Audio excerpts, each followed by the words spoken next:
How's it going, everybody? This is BeatTheBush.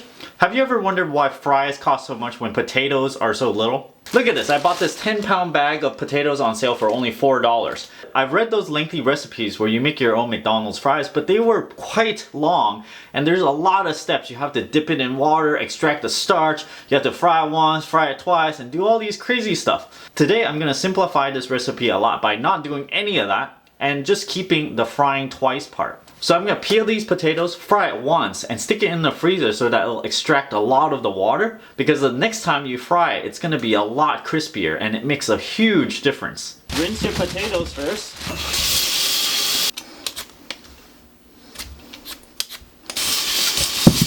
Now cut the potato into slices. You stack them up, both sides like this. And then you cut them to about 1/4 inch fries sized. That.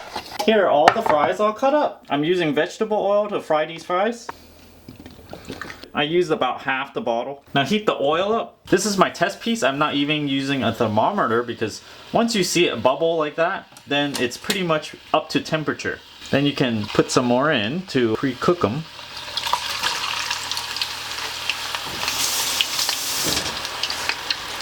You don't want to overload the oil because the temperature will drop too much. This is the amount of potato you want to put in. You don't want to have it completely filled up.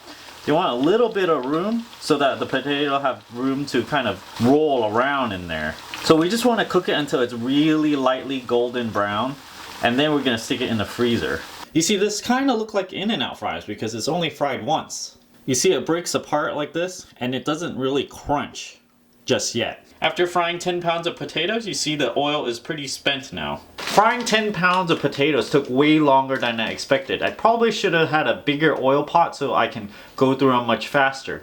Over here it yields about 5 pounds of French fries. These are pre-cooked already, so I'm going to toss them in the oil, cook them again, and see how crispy they taste. Now 10 pounds of potatoes doesn't really only yield 5 pounds of French fries. I was eating some of it as I was cooking it, so I probably ate a pound of it, I think. So really you get about 6 pounds, and when you're frying it, a lot of water comes out, and so it reduces the weight of it a little bit. And it took me about 1.5 hours to fry all of it. Maybe if I had a bigger pot, it'll only take me 45 minutes. I can do it twice as fast.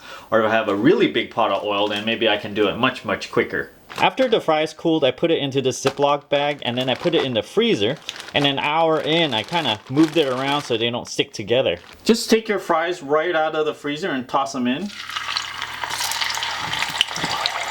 You want to watch your fries carefully so they don't get too dark. So when you see one getting a little too dark, you can remove that one. And this one looks a little dark. And so it's done. When comparing it to frying it once versus frying it, freezing it, and then frying it again, the texture is completely different and you really have to try this.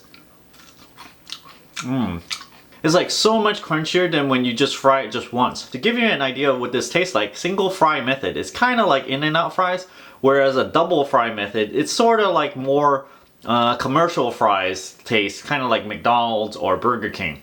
I think the moisture removal process is when you fry it first time, and when you let it cool, actually a lot of steam comes out of it by the time it cools completely down. And then when you freeze it, maybe a little bit more moisture even comes out, but I didn't see much moisture inside the bag. If you're only going to do one serving of French fry, of course it's not worth it to just fry it once, wait 24 hours, and then fry it again. So that's why I did it in a huge batch.